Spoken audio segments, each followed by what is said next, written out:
Olá, aqui é Ana Coy para a leitura da Bíblia 365. Hoje é o dia 20 de janeiro, dia 20. A nossa leitura, ela se divide em 4 partes: Antigo Testamento, Novo Testamento, Salmos e Provérbios. O objetivo é que possamos diariamente fazer um devocional da palavra para nos conectarmos espiritualmente com as Escrituras Sagradas.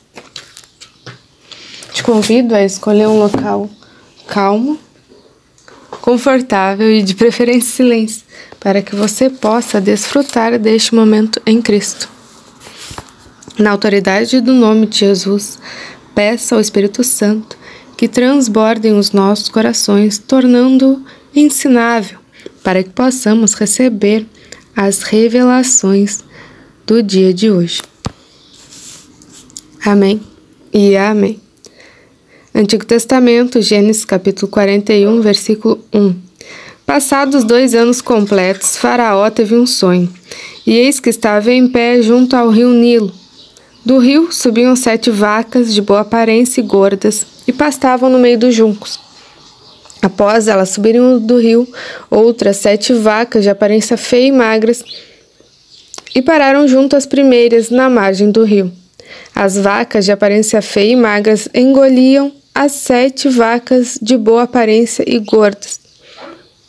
Então Faraó acordou, tornando a dormir, sonhou outra vez. De uma só haste saíam 7 espigas cheias e boas.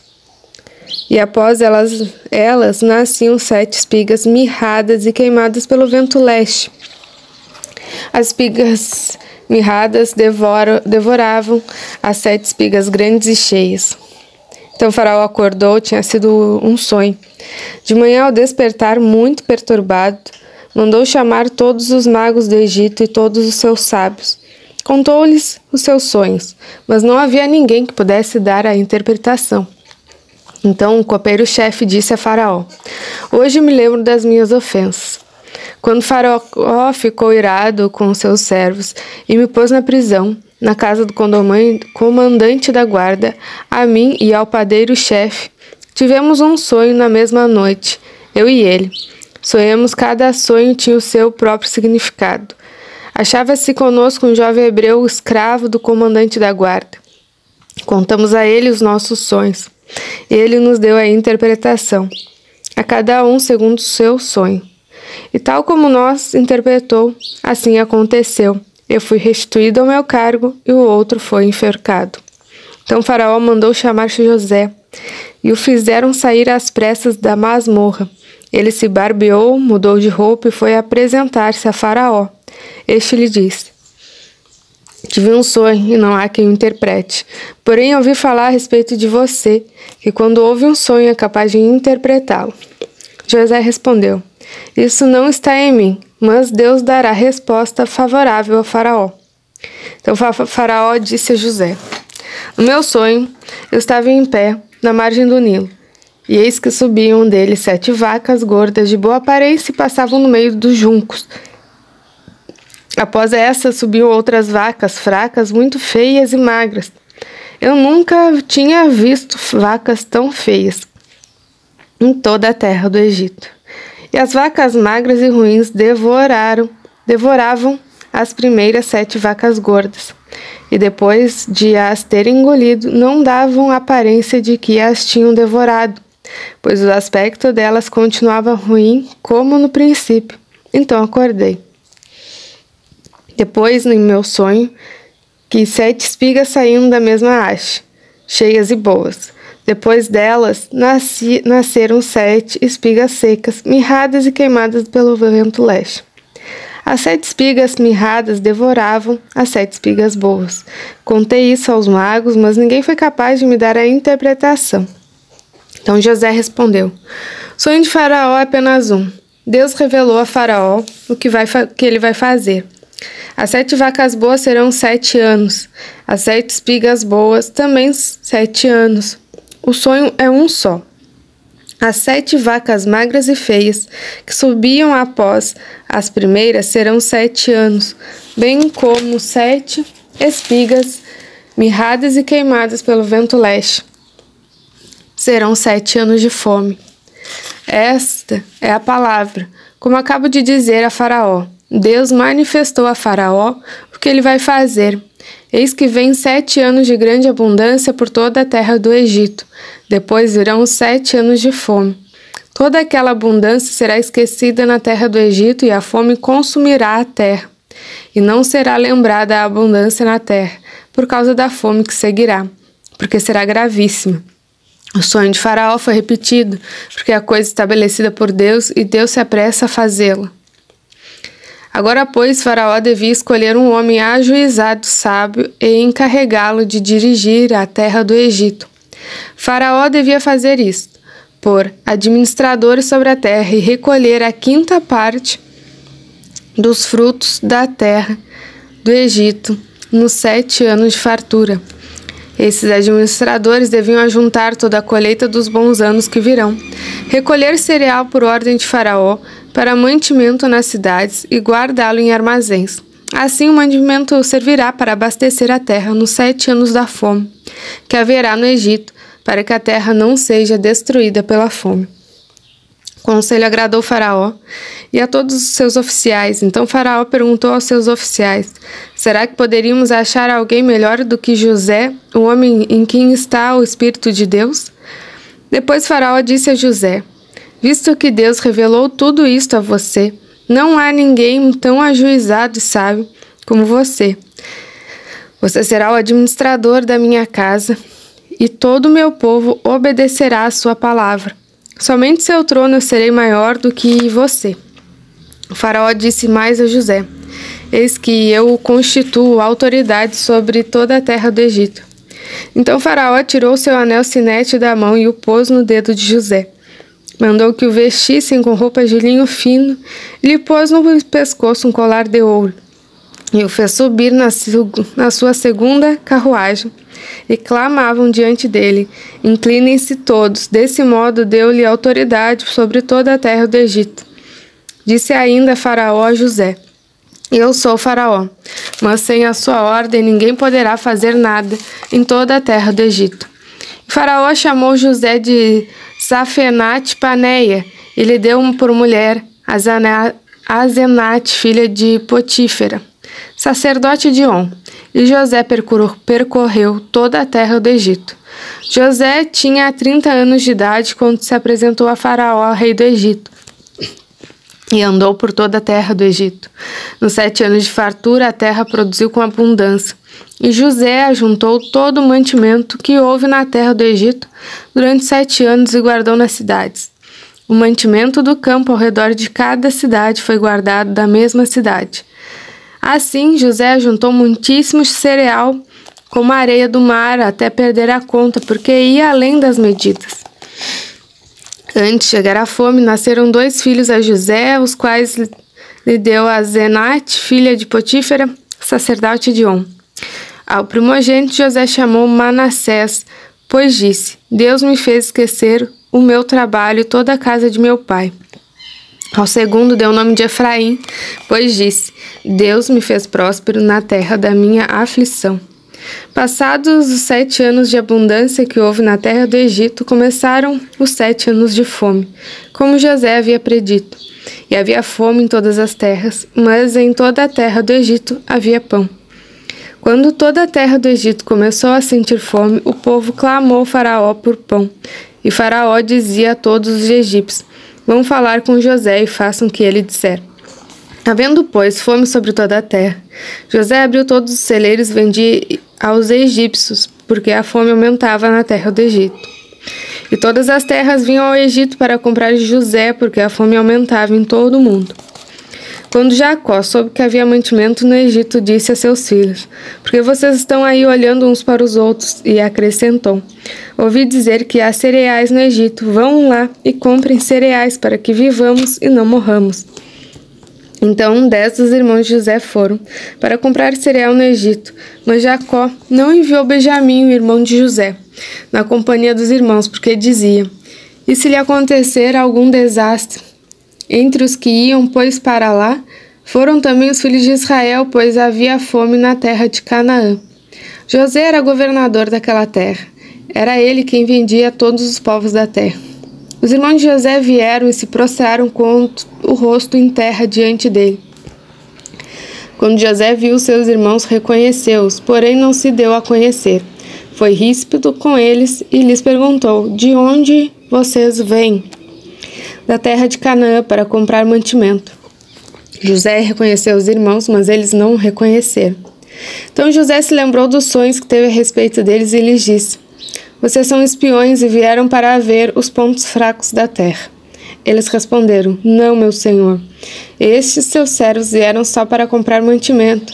Somos todos filhos do mesmo homem. Somos homens honestos. Esses seus servos não são espiões.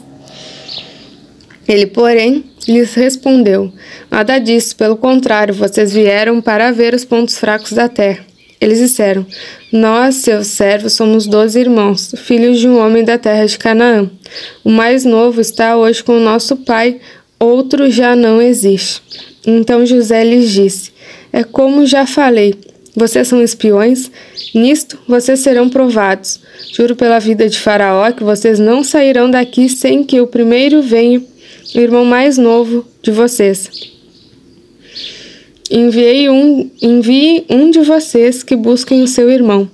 Vocês ficarão detidos para que sejam provadas as palavras de vocês, se há verdade no que dizem ou se não. Juro pela vida de Faraó que vocês são espiões. E deixou todos presos por 3 dias. Novo Testamento, Mateus, capítulo 3, versículo 24. Jesus lhes propôs outra parábola, dizendo: o reino dos céus é semelhante a um homem que semeou boa semente no seu campo. Mas quando todos estavam dormindo, veio o inimigo dele, semeou o joio no meio do trigo e foi embora. E quando as plantas cresceram e produziram um fruto, apareceu também o joio. Então os servos do dono da casa chegaram e disseram: patrão, o senhor não semeou boa semente no seu campo? De onde então vem o joio? Ele, porém, lhes respondeu: um inimigo fez isso. Mas os servos lhe perguntaram: o senhor quer que a gente vá e arranque o joio? O dono da casa respondeu: não, porque se separar o joio, vocês poderão arrancar também com ele o trigo. Deixem que cresçam juntos até a colheita. E no tempo da colheita direi aos ceifeiros: ajuntem primeiro o joio e amarrem-o em feixe para ser queimado, mas recolham o trigo no meu celeiro. Jesus lhes propôs outra parábola, dizendo: o reino dos céus é semelhante a um grão de mostarda, que um homem pegou e plantou no seu campo. Esse grão é, na verdade, a menor de todas as sementes, mas quando cresce é maior que as hortaliças e chega a ser uma árvore, de modo que as aves do céu vêm se aninhar nos seus ramos. Jesus lhes contou ainda outra parábola. O reino dos céus é semelhante ao fermento que uma mulher pegou e misturou em 3 medidas de farinha até ficar tudo levedado. Jesus disse todas essas coisas às multidões por parábolas, e sem parábolas nada lhes dizia. Isso aconteceu para se cumprir o que foi dito por meio do profeta: abrirei a minha boca em parábolas, publicarei coisas ocultas desde a criação do mundo. Então, despedindo-se das multidões, Jesus foi para casa e, aproximando-se dele, os seus discípulos disseram: explique-nos a parábola do joio do campo. E Jesus respondeu: o que semeia a boa semente é o Filho do Homem. O campo é o mundo. A boa semente são os filhos do reino. O joio são os filhos do maligno. O inimigo que o semeou é o diabo. A colheita é o fim dos tempos. Os ceifeiros são os anjos, pois assim como o joio é colhido e jogado no fogo, assim será no fim dos tempos. O Filho do Homem mandará os seus anjos e ajuntarão do seu reino todos os que servem de pedra de tropeço e os que praticam o mal, e os lançarão na fornalha acesa. Ali haverá choro e ranger dos dentes. Então os justos resplandecerão como o sol no reino de seu Pai. Quem tem ouvidos para ouvir, ouça. O reino dos céus é semelhante a um tesouro escondido no campo, que um homem achou e escondeu. Então, transbordante de alegria, vai, vende tudo o que tem e compra aquele campo. O reino dos céus é também semelhante a um homem que negocia e procura boas pérolas. Quando encontrou uma pérola de grande valor, ele foi e vendeu tudo o que tinha e comprou a pérola. Salmos 18, do 1 ao 15. Ao mestre de canto, salmo de Davi, servo do Senhor, o qual dirigiu ao Senhor as palavras deste cântico. No dia em que o Senhor o livrou de todos os seus inimigos e das mãos de Saul, ele disse: Eu te amo, ó Senhor, força minha. O Senhor é minha rocha, minha fortaleza, o meu libertador, meu Deus, o meu rochedo, em que me refugio, meu escudo, a força da minha salvação, meu alto refúgio. Invoco o Senhor, digno de ser louvado, serei salvo de meus inimigos. Laços de morte me cercaram, torrentes de perdição me impuseram terror. Cadeias infernais me envolveram e tramas de morte me surpreenderam. Na minha angústia invoquei o Senhor, gritei por socorro ao meu Deus. Do seu templo ele ouviu a minha voz e meu clamor chegou aos seus ouvidos. Então a terra se abalou e tremeu, vacilaram também os fundamentos dos montes, e se abalaram porque Deus está virado. Das suas narinas subiu fumaça e fogo devorador saiu de sua boca. Dele saíram brasas ardentes. Ele baixou os céus e desceu e teve sob os pés densa escuridão. Cavalgava um querubim e voou. Foi levado sobre as asas do vento. Das trevas fez um manto em que se ocultou. A escuridão de águas e espessas nuvens dos céus eram seu abrigo. O resplendor que diante dele havia, as densas nuvens se desfizeram em granizo e brasas de fogo. O Senhor trovejou nos céus, o Altíssimo levantou a sua voz, e houve granizo e brasas de fogo. Atirou as suas flechas e espalhou os seus inimigos, multiplicou os seus raios e os dispersou. Então se viu o leito das águas e se cobriram os fundamentos do mundo.